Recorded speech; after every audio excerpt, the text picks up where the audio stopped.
Vous ne savez pas qui je suis vraiment, n'est-ce pas? Ces mots résonnèrent dans l'air glacial de Lyon comme un coup de tonnerre, tandis que l'homme en haillons tendait une main tremblante vers le costume 3 pièces impeccable d'Amadou Diallo. La pluie tombait drue sur les pavés luisants de la place Bellecour, transformant les reflets des lumières dorées en serpents lumineux qui dansaient sous les pas pressés des passants. L'odeur âcre du bitume mouillé se mêlait aux effluves de café chaud qui s'échappaient des brasseries environnantes, créant cette atmosphère si particulière des soirées d'automne lyonnaises. Amadou, directeur général de la Banque Rhône-Alpes depuis 15 ans, resserra instinctivement sa veste de cachemire noir autour de ses épaules. À 42 ans, cet homme d'origine sénégalaise avait gravé son nom dans le marbre du quartier financier de la Presqu'île. Ses cheveux grisonnants aux tempes témoignaient des batailles menées dans les salles de conseil, des nuits blanches passées à négocier contrats de plusieurs millions d'euros. Le mendiant qui se dressait devant lui contrastait violemment avec l'élégance froide du banquier. Ses vêtements déchirés laissaient entrevoir une peau marquée par les intempéries. Ses cheveux blonds emmêlés retombaient sur un visage creusé par la faim. Pourtant, ses yeux bleus perçants brillaient d'une intensité troublante, comme s'ils cachaient des secrets que personne ne soupçonnait. « Écartez-vous » murmura Amadou d'une voix coupante, évitant soigneusement de croiser ce regard insistant. « Je suis pressé. » Mais l'homme ne bougea pas d'un millimètre. Au contraire, il esquissa un sourire énigmatique qui fit frissonner le banquier. « 15 ans, monsieur Diallo. 15 ans que je vous observe, que je vous étudie, que j'attends le bon moment. » Le cœur d'Amadou manqua un battement. Comment cet inconnu connaissait-il son nom? Dans ce quartier huppé du 2e arrondissement, les mendiants ne restaient jamais longtemps. La police municipale veillait à ce que l'image prestigieuse du secteur bancaire ne soit pas ternie par la présence des plus démunis. Les klaxons des voitures résonnaient au loin sur les quais du Rhône, mêlant leurs cris métalliques aux conversations animées des clients qui sortaient du grand café des négociants. L'air sentait la châtaigne grillée et le vin chaud des stands du marché nocturne, mais aussi quelque chose de plus subtil, de plus inquiétant, cette odeur particulière de danger imminent que seuls les prédateurs savent reconnaître. « Je ne vous connais pas », répliqua Amadou en tentant de contourner l'obstacle humain qui barrait son chemin vers sa Mercedes garée rue de la République. « Et je n'ai pas de temps à perdre avec vos élucubrations. » L'homme éclata d'un rire rauque qui résonna entre les façades haussmanniennes comme le cri d'un corbeau. « Élucubration ? Vous appelez élucubration le fait que je connaisse votre numéro de compte principal, celui que vous avez ouvert au île Caïman sous le nom de votre mère décédée ?» Cette fois, Amadou s'arrêta net. Ses mains se crispèrent sur la poignée de sa mallette en cuir italien, ses jointures blanchissant sous la pression. Le sang se retira de son visage, ne laissant que cette pâleur cireuse qui trahit la peur véritable. Autour d'eux, la ville lyonnaise continuait son cours normal. Des étudiants de l'école de management passaient en discutant bruyamment, leurs éclats de rire se mêlant aux notes de jazz qui s'échappaient d'un bar souterrain. Une femme en tailleur rouge claquait des talons sur les pavés, son téléphone collé à l'oreille, négociant âprement un contrat d'assurance. L'odeur de tabac froid et de parfum hors de prix flottait dans l'air nocturne.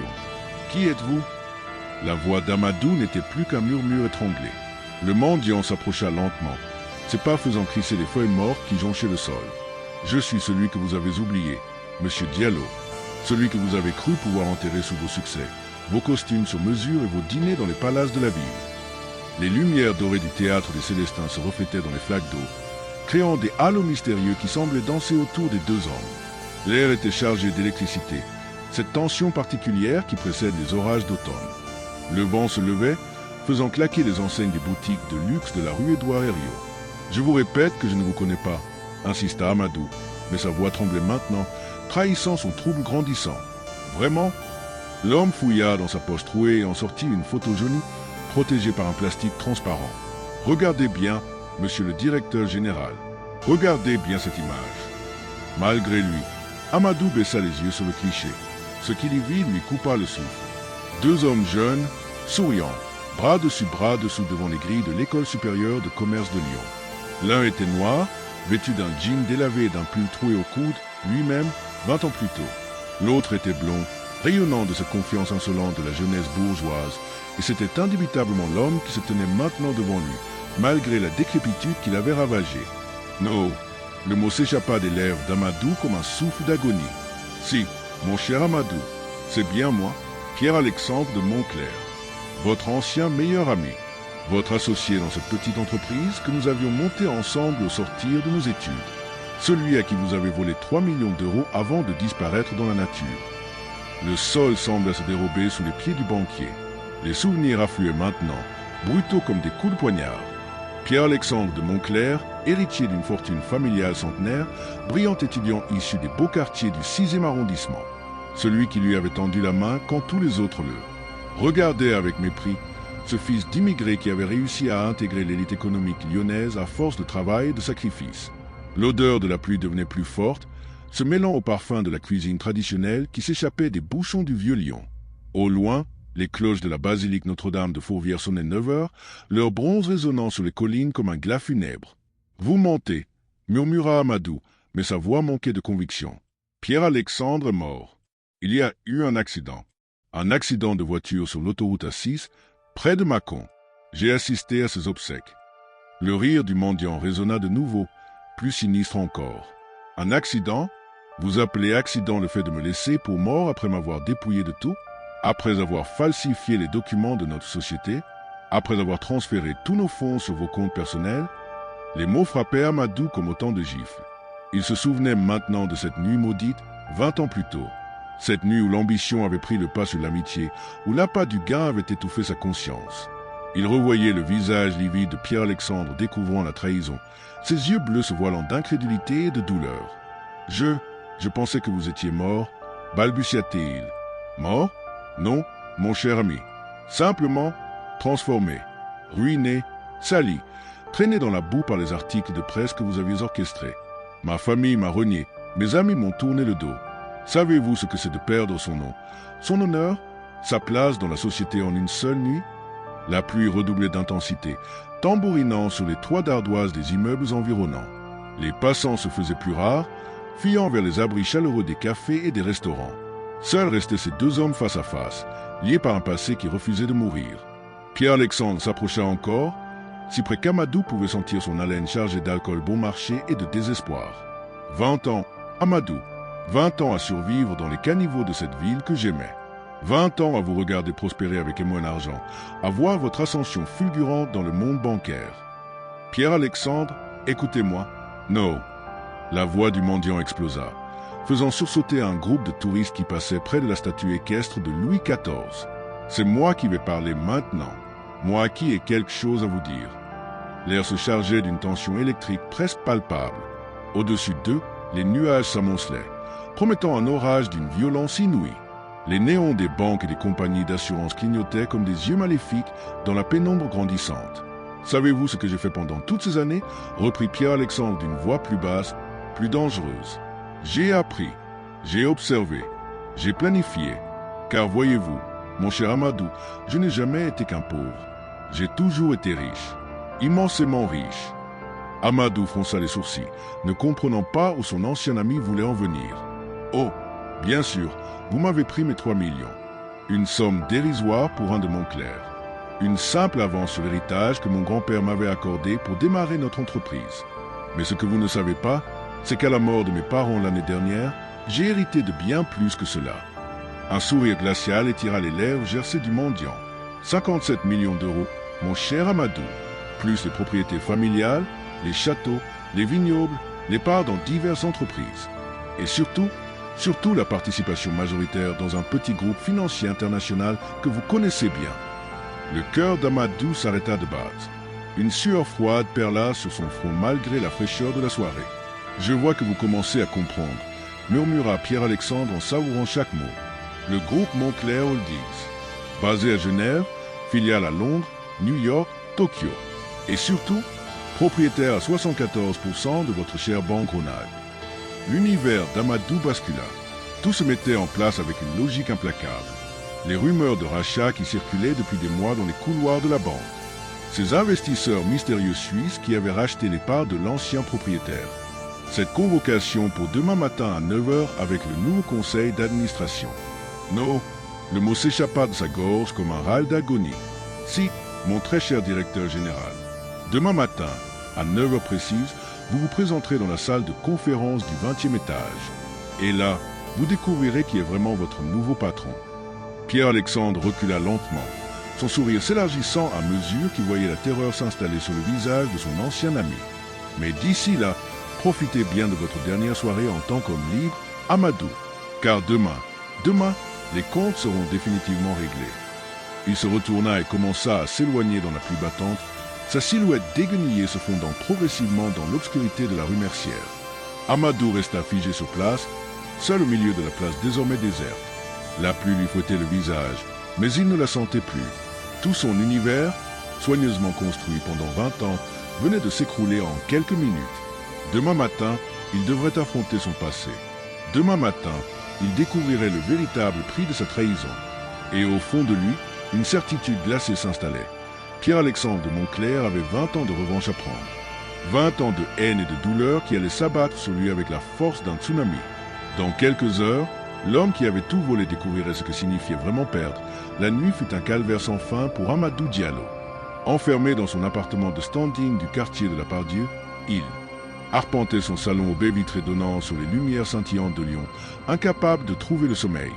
Chaque reflet des phares sur la Saône lui rappelait les yeux perçants de Pierre-Alexandre. Chaque craquement du parquet sous ses pas résonnait comme un compte à rebours inexorable. À 3 heures du matin, n'y tenant plus, il décrocha son téléphone et composa le numéro de son avocat personnel, Maître Dubois. La voix ensommeillée qui lui répondit se réveilla instantanément quand Amadou prononça les mots Montclair Holdings et vérification urgente.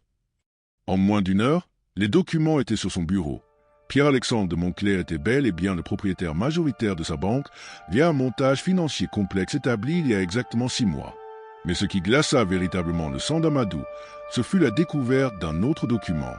Un rapport d'enquête privée de plus de 300 pages, commandé par Montclair Holdings, détaillant chaque aspect de sa vie, chaque transaction suspecte, chaque irrégularité commise durant ses 20 années de carrière. Tout y était, les comptes offshore, les prêts accordés à des sociétés fantômes qu'il contrôlait secrètement, les commissions occultes, les manipulations de cours de change. À 6 heures du matin, tandis que les premières lueurs de l'aube caressaient les toits de zinc du quartier Presqu'île, Amadou se rendit compte qu'il était pris au piège. Pierre-Alexandre ne cherchait pas seulement la vengeance, il avait minutieusement préparé sa destruction totale. Chaque pièce du dossier était une accusation qui pourrait l'envoyer derrière les barreaux pour une décennie au minimum. Le trajet jusqu'à la banque fut un supplice. Dans sa Mercedes aux vitres teintées, Amadou observait les Lyonnais vaquer à leurs occupations matinales, les boulangers ouvrant leurs échoppes mercières, les cadres pressés descendant du métro à Bellecour, les joggers matinaux longeant les berres du Rhône. Tous ignoraient que l'un des hommes les plus puissants de leur ville était sur le point de s'écrouler. En arrivant devant l'imposant immeuble de verre et d'acier de la Banque Rhône-Alpes, Amadou remarqua plusieurs détails qui lui avaient échappé la veille. Les vigiles à l'entrée avaient été remplacés par des hommes qu'il ne connaissait pas, tous arborant des écussons dorés frappés d'un M stylisé. Dans le hall d'accueil, les portraits des anciens directeurs généraux avaient mystérieusement disparu, remplacés par une photo géante des bureaux de Montclair Holdings à Genève. « Bonjour, Monsieur Diallo », le salua froidement Madame Rousseau, sa secrétaire depuis 10 ans. Le conseil d'administration vous attend au 20e étage. Quelque chose avait changé dans sa voix, une distance nouvelle, comme si elle savait déjà ce qui l'attendait là-haut. L'ascenseur lui parut interminable. À chaque étage, les portes s'ouvraient sur des visages qu'il ne reconnaissait pas, des employés en costume sombre qui le regardaient avec un mélange de curiosité et de pitié. Au 15e étage, il croisa Julien Moreau, son bras droit depuis 5 ans, qui détourna ostensiblement les yeux sans le saluer. Le 20e étage avait été entièrement redécoré. Les murs lambrissés de chênes massifs avaient cédé la place à un design ultramoderne aux lignes épurées. Au centre de la salle de conférence trônait une table ovale en ébène noir, autour de laquelle étaient assis 12 hommes et femmes en costume sombre. Tous avaient les yeux rivés sur lui quand les portes s'ouvrirent. Mais ce qui figea Amadou sur le seuil, ce ne fut pas la présence de ces inconnus. Ce fut la transformation stupéfiante de Pierre-Alexandre de Montclair. Fini le mendiant en haillon de la veille. L'homme qui présidait la table portait un costume Armani impeccable, ses cheveux blonds parfaitement coiffés encadraient un visage rasé de frais. Seuls ses yeux bleus gardaient ces flammes glaciales qu'il avait entroublées sur la place Bellecour. « Ah, Monsieur Diallo !»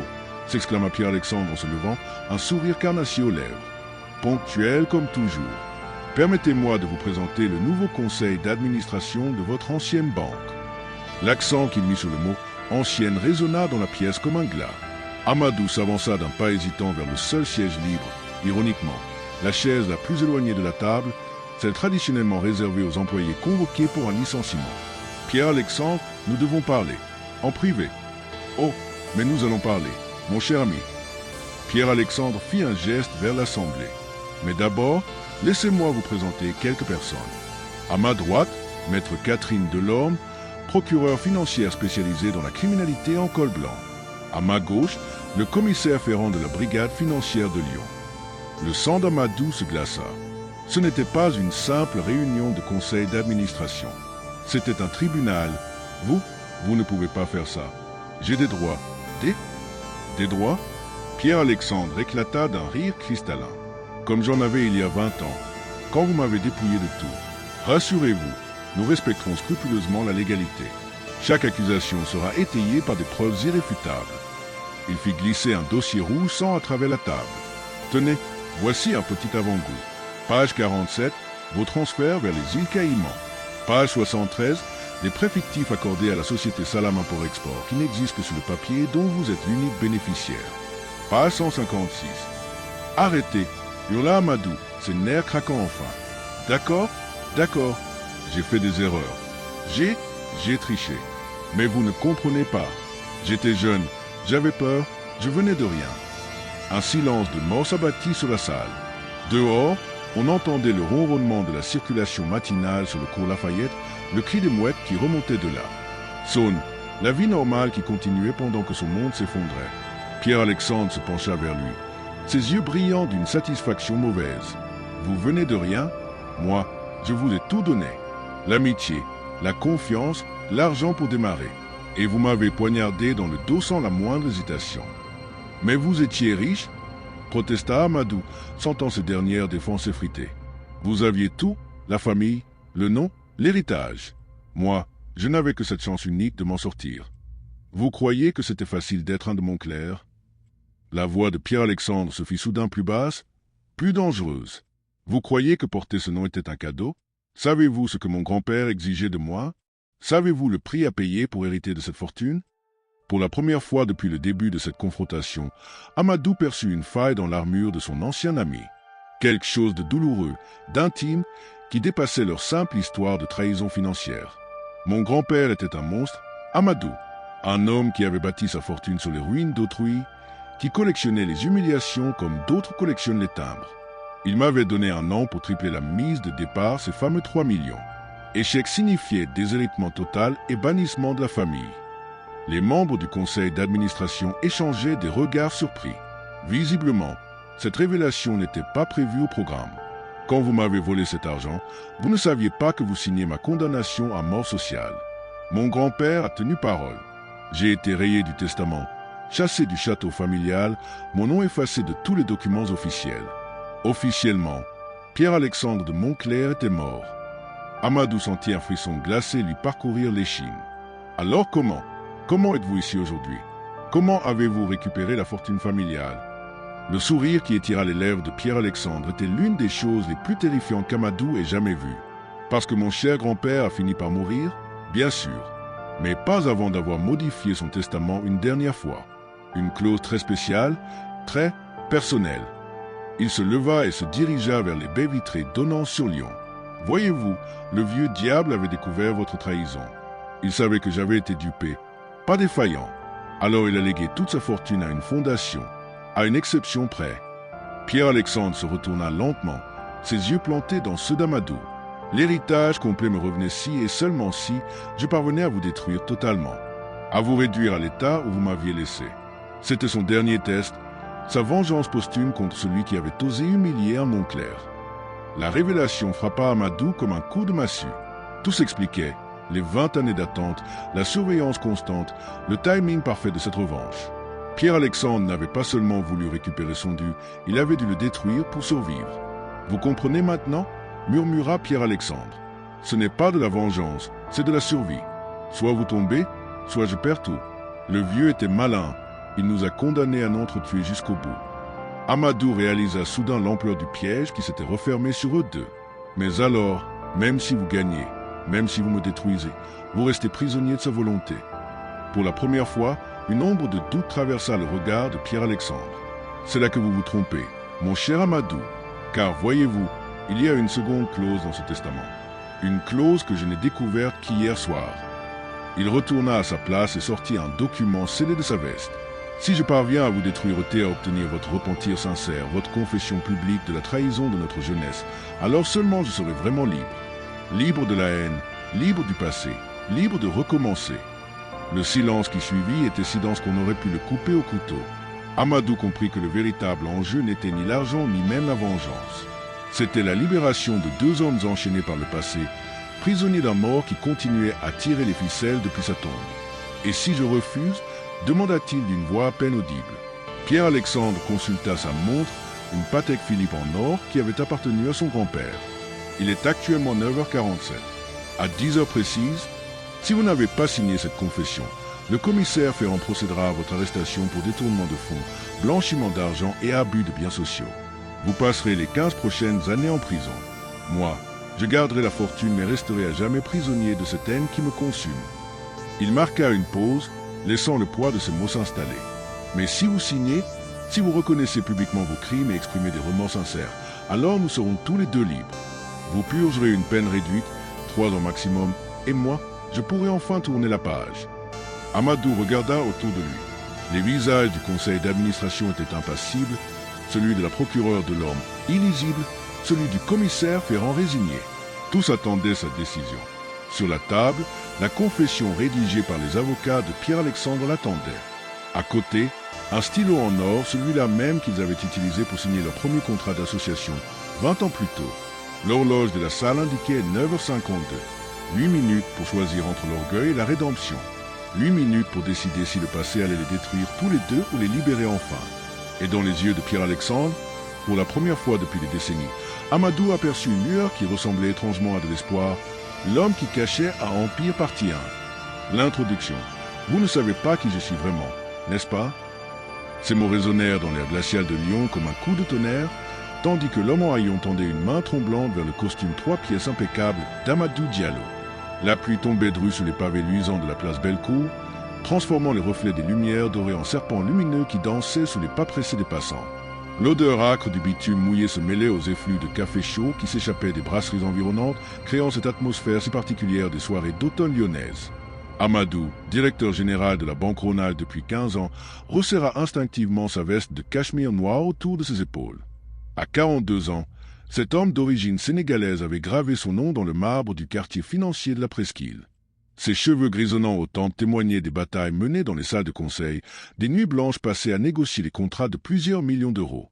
Le mendiant qui se dressait devant lui contrastait violemment avec l'élégance froide du banquier.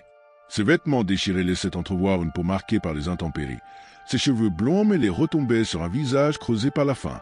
Pourtant, ses yeux bleu perçants brillaient d'une intensité troublante, comme s'ils cachaient des secrets que personne ne soupçonnait. « Écartez-vous » murmura Amadou d'une voix coupante, évitant soigneusement de croiser ce regard insistant. « Je suis pressé. » Mais l'homme ne bougea pas d'un millimètre. Au contraire, il esquissa un sourire énigmatique qui fit frissonner le banquier. « 15 ans, monsieur Diallo, 15 ans que je vous observe, que je vous étudie, que j'attends le bon moment. » Le cœur d'Amadou manqua un battement. Comment cet inconnu connaissait-il son nom? Dans ce quartier huppé du 2e arrondissement, les mendiants ne restaient jamais longtemps. La police municipale veillait à ce que l'image prestigieuse du secteur bancaire ne soit pas ternie par la présence des plus démunis. Les klaxons des voitures résonnaient au loin sur les quais du Rhône, mêlant leurs cris métalliques aux conversations animées des clients qui sortaient du grand café des négociants. L'air sentait la châtaigne grillée et le vin chaud des stands du marché nocturne, mais aussi quelque chose de plus subtil, de plus inquiétant, cette odeur particulière de danger imminent que seuls les prédateurs savent reconnaître. « Je ne vous connais pas », répliqua Amadou en tentant de contourner l'obstacle humain qui barrait son chemin vers sa Mercedes garée rue de la République. « Et je n'ai pas de temps à perdre avec vos élucubrations. » L'homme éclata d'un rire rauque qui résonna entre les façades haussmanniennes comme le cri d'un corbeau. « Élucubration ? Vous appelez élucubration le fait que je connaisse votre numéro de compte principal, celui que vous avez ouvert au île Caïman sous le nom de votre mère décédée ?» Cette fois, Amadou s'arrêta net. Ses mains se crispèrent sous la poignée de sa mallette en cuir italien, ses jointures blanchissant sous la pression. Le sang se retira de son visage, ne laissant que cette pâleur cireuse qui trahit la peur véritable. Autour d'eux, la ville lyonnaise continuait son cours normal.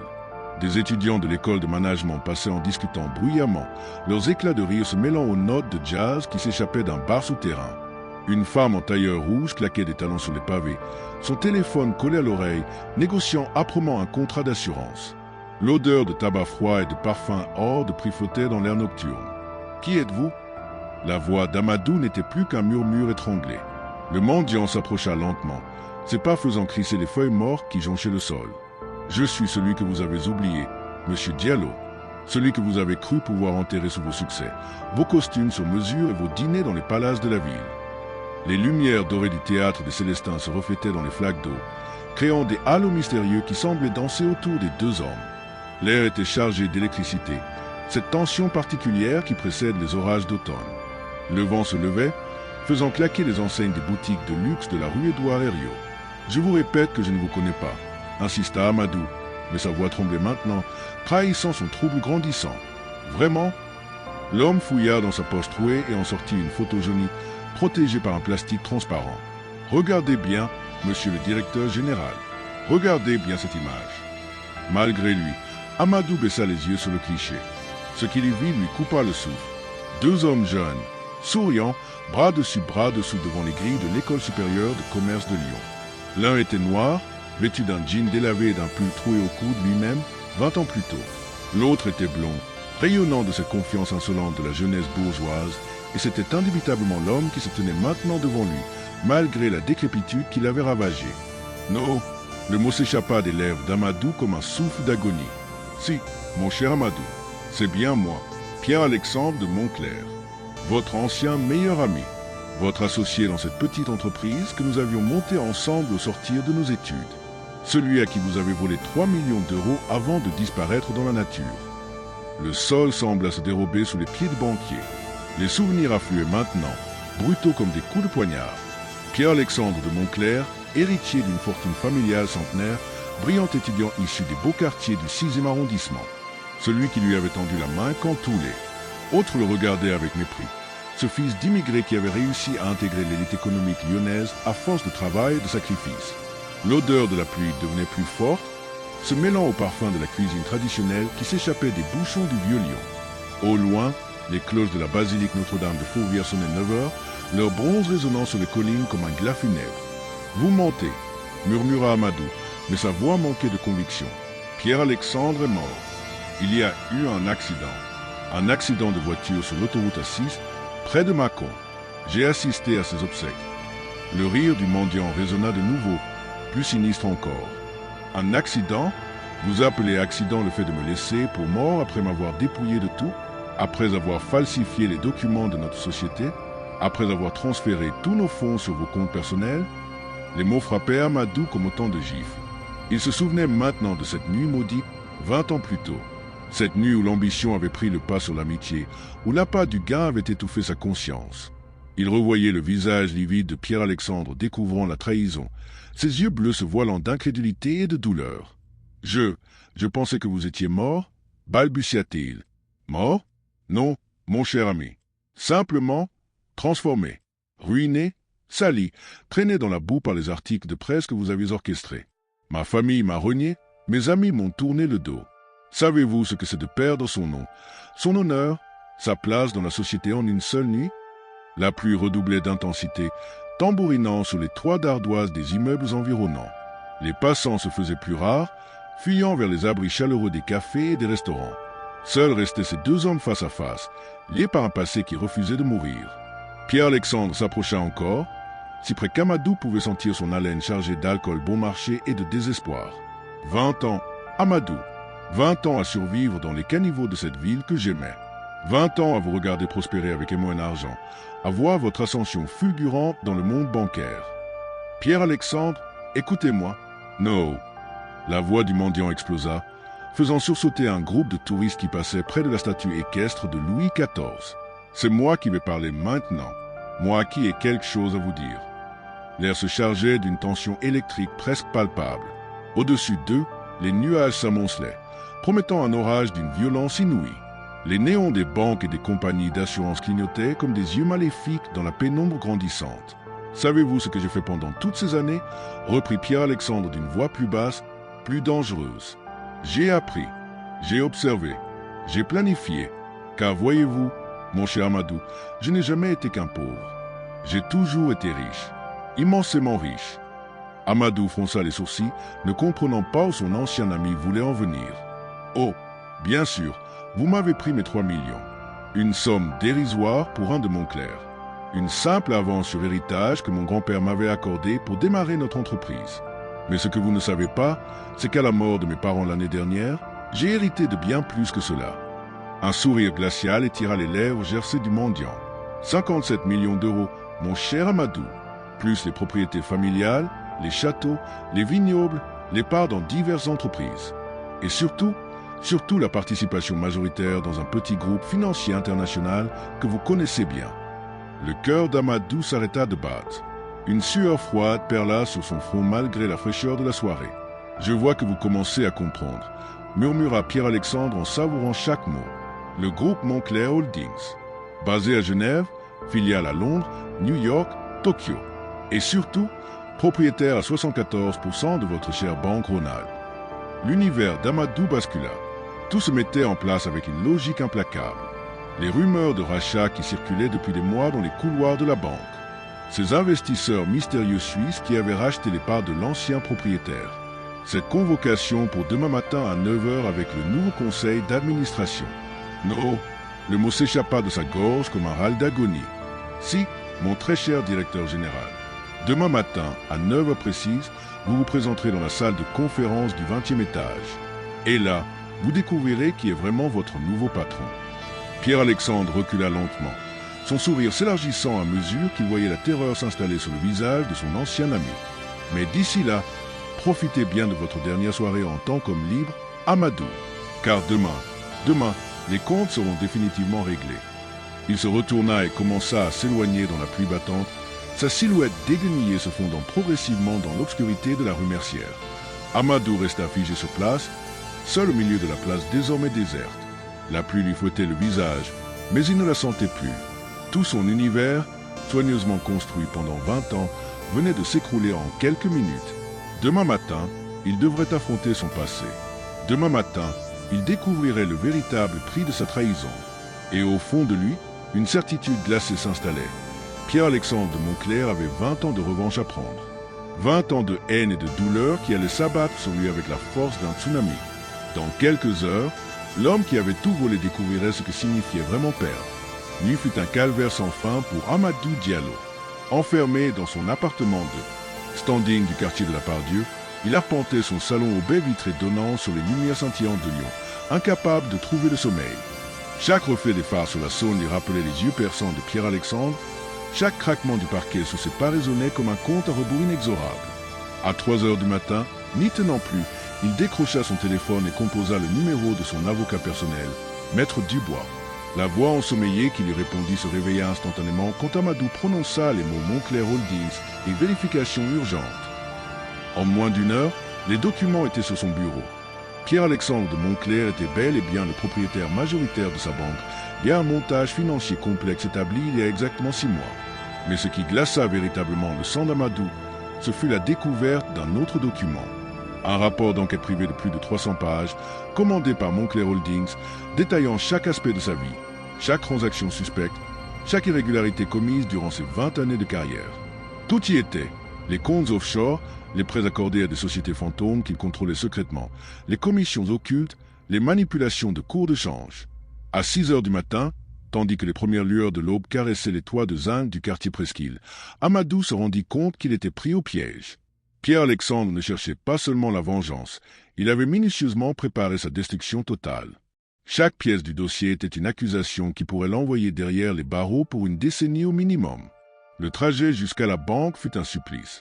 Dans sa Mercedes aux vitres teintées, Amadou observait les Lyonnais vaquer à leurs occupations matinales, les boulangers ouvrant leurs échoppes mercières, les cadres pressés descendant du métro à Bellecour, les joggers matinaux longeant les berges du Rhône.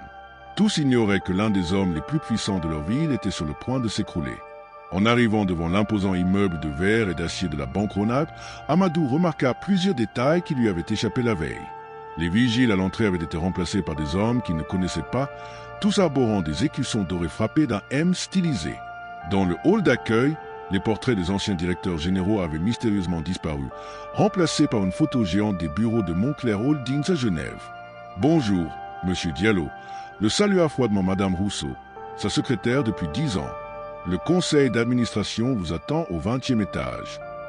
Quelque chose avait changé dans sa voix, une distance nouvelle, comme si elle savait déjà ce qu'il attendait là-haut. L'ascenseur lui parut interminable. À chaque étage, les portes s'ouvraient sur des visages qu'il ne reconnaissait pas, des employés en costume sombre qui le regardaient avec un mélange de curiosité et de pitié. Au 15e étage, il croisa Julien Moreau, son bras droit depuis 5 ans, qui détourna ostensiblement les yeux sans le saluer. Le 20e étage avait été entièrement redécoré. Les murs lambrissés de chêne massif avaient cédé la place à un design ultramoderne aux lignes épurées. Au centre de la salle de conférence trônait une table ovale en ébène noir, autour de laquelle étaient assis 12 hommes et femmes en costume sombre. Tous avaient les yeux rivés sur lui quand les portes s'ouvrirent. Mais ce qui figea Amadou sur le seuil, ce ne fut pas la présence de ces inconnus. Ce fut la transformation stupéfiante de Pierre-Alexandre de Montclair. Fini le mendiant haillon de la veille. L'homme qui présidait la table portait un costume Armani impeccable, ses cheveux blonds parfaitement coiffés encadraient un visage rasé de frais. Seuls ses yeux bleus gardaient cette flamme glaciale qui l'avait entroublé sur la place Bellecour. « Ah, Monsieur Diallo !» s'exclama Pierre-Alexandre en se levant, un sourire carnassier aux lèvres. Ponctuel comme toujours. « Permettez-moi de vous présenter le nouveau conseil d'administration de votre ancienne banque. » L'accent qu'il mit sur le mot « ancienne » résonna dans la pièce comme un glas. Amadou s'avança d'un pas hésitant vers le seul siège libre, ironiquement, la chaise la plus éloignée de la table, celle traditionnellement réservée aux employés convoqués pour un licenciement. « Pierre-Alexandre, nous devons parler. En privé. »« Oh, mais nous allons parler, mon cher ami. » Pierre-Alexandre fit un geste vers l'Assemblée. « Mais d'abord, laissez-moi vous présenter quelques personnes. À ma droite, Maître Catherine Delorme, procureur financière spécialisée dans la criminalité en col blanc. À ma gauche, le commissaire ferrant de la brigade financière de Lyon. » Le sang d'Amadou se glaça.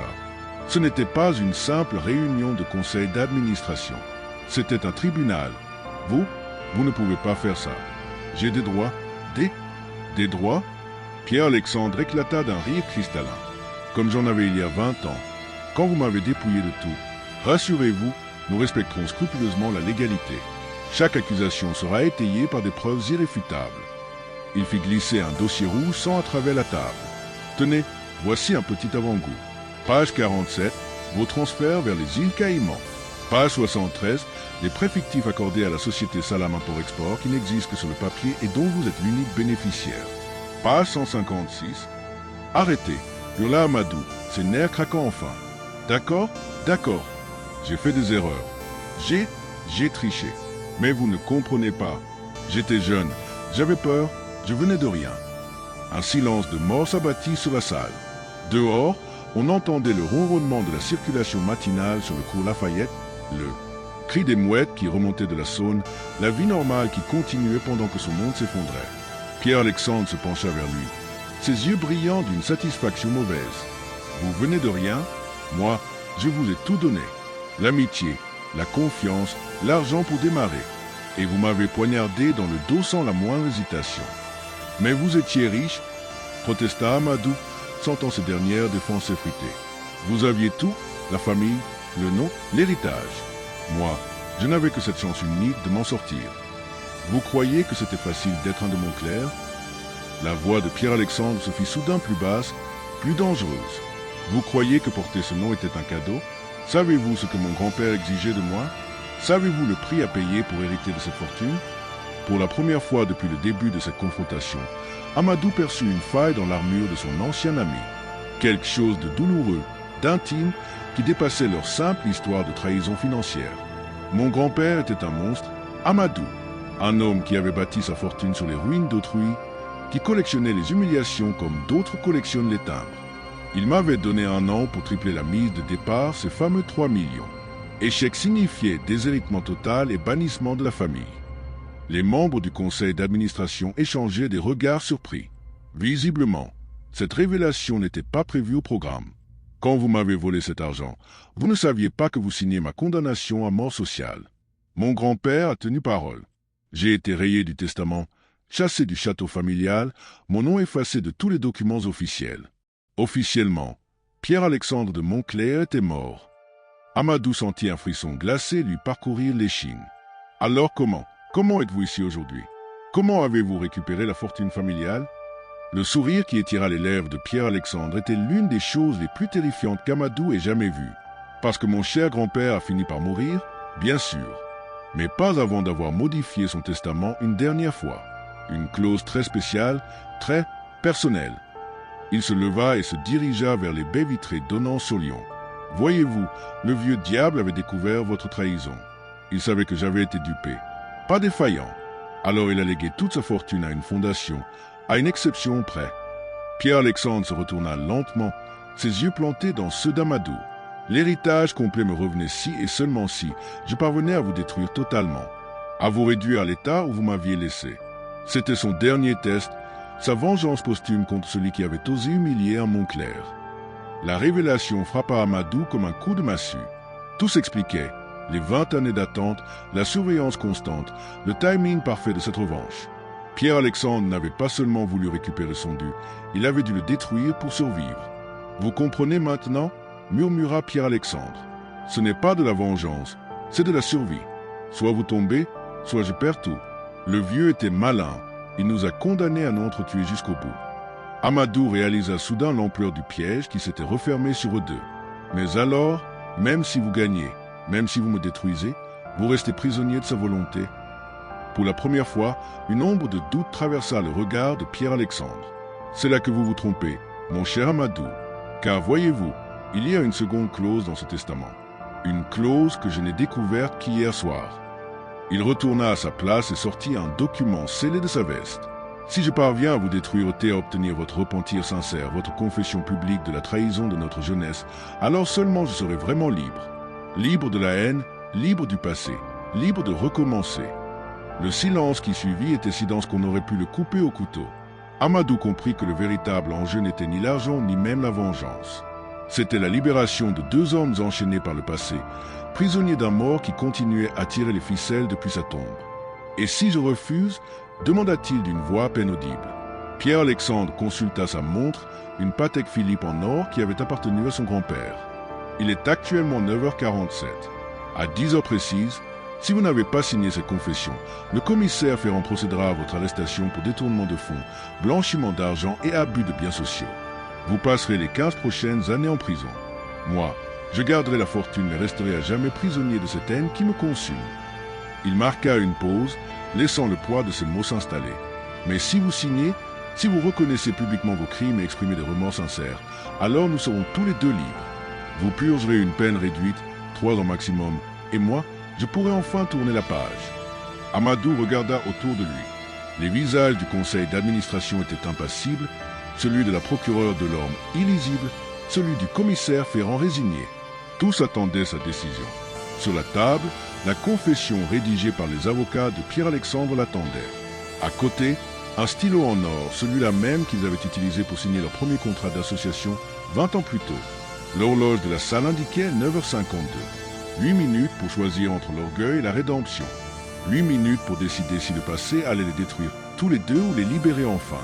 Et dans les yeux de Pierre-Alexandre, pour la première fois depuis des décennies, Amadou aperçut une lueur qui ressemblait étrangement à de l'espoir. Partie 3, le dénouement 9h54. 6 minutes. Amadou fixait le stylo en or, ses mains tremblantes au-dessus du document qui scellera son destin. Mais soudain, quelque chose d'étrange se produisit. Un sourire non pas de résignation, mais de compréhension profonde étira lentement ses lèvres. « Pierre-Alexandre, murmura-t-il en relevant la tête, vous avez fait une erreur. Une seule, mais fatale. » L'assemblée se figea. Le futur héritier fronça les sourcils, déstabilisé pour la première fois depuis le début de cette mascarade. Vous pensez que je ne me suis jamais demandé comment vous avez survécu à cet accident sur la 6? Comment votre corps n'avait jamais été retrouvé malgré les recherches? Amadou se leva lentement, sa prestance habituelle revenant comme une armure. Alors j'ai mené ma propre enquête, Pierre-Alexandre. Ou devrais-je dire, Marc Delacroix? Le nom claqua dans l'air comme un coup de fouet. Plusieurs membres du conseil sursautèrent. L'homme qui se faisait appeler Pierre-Alexandre de Montclair pâlit instantanément. « C'est impossible, balbutia-t-il, mais sa voix avait perdu toute sa superbe. Vous mentez, vous tentez désespérément de quoi? De révéler que le véritable Pierre-Alexandre de Montclair est bel et bien mort dans cet accident, que son corps carbonisé a été identifié par ses empreintes dans terre il y a 20 ans. » Amadou sortit son téléphone et afficha une série de documents. Que vous, Marc Delacroix, étiez son demi-frère illégitime, fils d'une liaison de son père avec une serveuse de Villeurbanne. que vous avez usurpé son identité après l'accident pour réclamer un héritage qui ne vous revenait pas. Le silence qui s'abattit sur la salle était assourdissant. Marc Delacroix, car c'était bien son véritable nom, regardait Amadou avec un mélange de terreur et d'admiration. Comment avez-vous découvert? La même façon que vous avez découvert mes malversations, répondit Amadou avec un sourire glacial. 20 ans d'enquête, de patience, d'observation. Car voyez-vous, cher Marc, j'ai toujours su que quelque chose clochait dans votre histoire. Le vrai Pierre-Alexandre avait une cicatrice sur la main gauche, souvenir d'un accident de cheval dans sa jeunesse. Vous n'en avez pas? Marc recula d'un pas, son masque de maître du jeu s'effritant à vue d'œil. Mais le testament, l'héritage, j'ai tous les documents. Falsifiés, lâcha Amadou avec délectation. Oh, très bien falsifié, je vous l'accorde. Mais voyez-vous, le véritable testament du vieux Montclair comportait une clause particulière. En cas de décès de Pierre-Alexandre, toute la fortune revenait, devinez qui? Il marqua une pause théâtrale. À moi, Amadou Diallo, son fils adoptif du cœur, comme il m'appelait affectueusement lors de nos dîners d'affaires secrets. La révélation frappa l'assemblée comme une bombe. Marc s'effondra dans son fauteuil, anéanti. Non, c'est impossible. Le vieux me détestait. Il n'aurait jamais... Aussi, il l'aurait fait. Amadou contourna la table, savourant chaque seconde de cette revanche qu'il avait mijotée pendant 2 décennies. Car voyez-vous, Marc, le vieux Montclair admirait l'ambition. La vraie, celle qui ne recule devant rien. Quand il a découvert comment j'avais dupé son petit-fils pour récupérer ses 3 millions, il n'a pas été horrifié. Il a été impressionné. Alors vous saviez, depuis le début? La voix de Marc n'était plus qu'un souffle brisé. Bien sûr que je savais. J'ai organisé cet accident. Marc, j'ai tué Pierre-Alexandre de mes propres mains sur cette autoroute et j'ai laissé son corps dans la voiture en flammes. Le masque de respectabilité d'Amadou venait de tomber définitivement, révélant le monstre qu'il avait toujours été. Et quand j'ai appris qu'un imposteur tentait de réclamer son héritage, j'ai décidé de jouer avec vous, de vous laisser croire que vous aviez le dessus. Les membres du conseil d'administration étaient maintenant debout, terrifiés. La procureure de l'Orme avait sorti son téléphone, appelant des renforts. Mais Amadou ne semblait plus se soucier des conséquences. Vous voulez connaître la vérité sur cette nuit. Marc, Pierre-Alexandre avait découvert mes détournements. Il menaçait de tout révéler. Alors je l'ai convaincu de venir me rencontrer sur cette route déserte, soi-disant pour discuter. Et là, il éclata d'un rire dément. Là, je l'ai poussé dans le ravin avec sa voiture. Simple, efficace, définitif. Mais soudain, Marc releva la tête, et dans ses yeux brillait une lueur triomphante qui glaça Amadou jusqu'aux os. « Merci » murmura-t-il en tapotant discrètement sa veste. « Merci pour ces aveux complets, Amadou. Car voyez-vous, cette réunion était intégralement enregistrée. » Il sortit un petit boîtier électronique de sa poche, transmis en direct au service de police. Les sirènes qui retentirent soudain dans la rue confirmèrent ces dires.